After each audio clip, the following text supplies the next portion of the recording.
Seeds of rural India में आपका बहुत बहुत स्वागत है।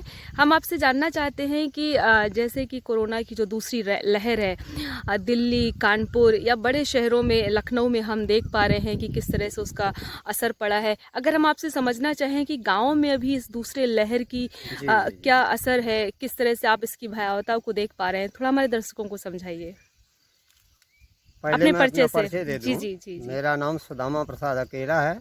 मैं ग्राम नैनपुर का और कानपुर देहात का रहने वाला हूँ जी। जो आपने प्रश्न किया है बहुत अच्छा है। दरअसल गांव में इस समय स्थिति जो है बहुत नाजुक है।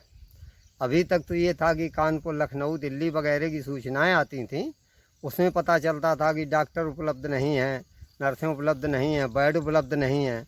लेकिन अब गांव में वो स्थिति है, ना तो यहाँ बेड होते हैं, ना नर्सें होती हैं, ना डॉक्टर होते हैं।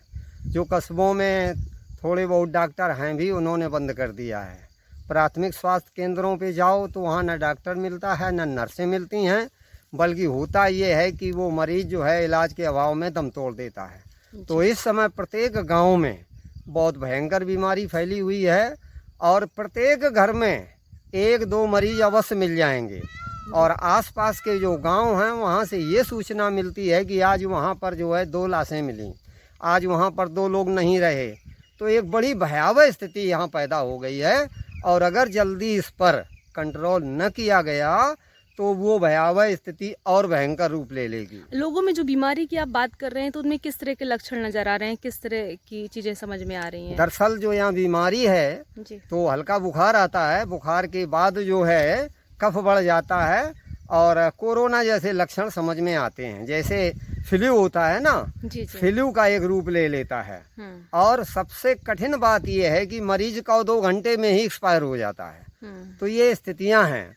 सरकार इस पे गौर नहीं कर रही। अगर सरकार ने इस पे गौर नहीं किया और जल्दी कंट्रोल नहीं किया तो स्थितियां और भयंकर हो सकती हैं।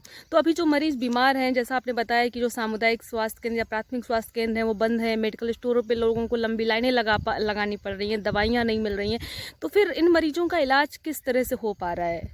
इन मरीजों का इलाज नहीं हो पा रहा है।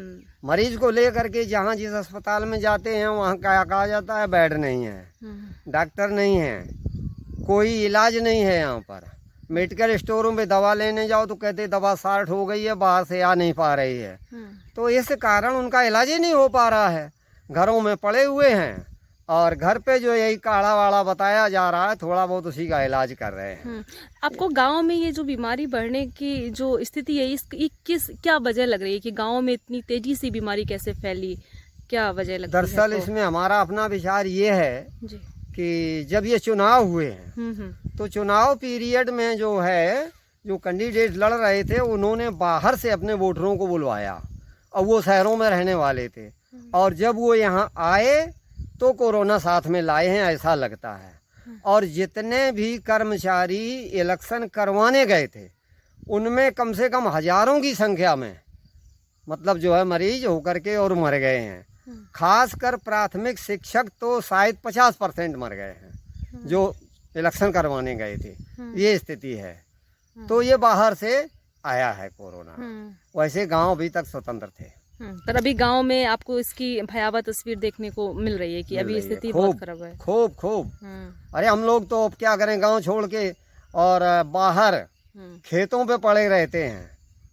फिजिकल डिस्टेंसिंग बनी रहे, किसी से बात ना हो, बचाने का यही एक तरीका। और यहाँ न कोई दवा है, न कोई डॉक्टर, न कोई इलाज है। मतलब सब भगवान भरोसे चल रहा है। सब भगवान भी अब चला जगह है, पता नहीं कहाँ उनके भी मंदिरों में ताला पड़ा है, वो भी क्वारंटाइन हो गए हैं भगवान भी। जी धन्यवाद।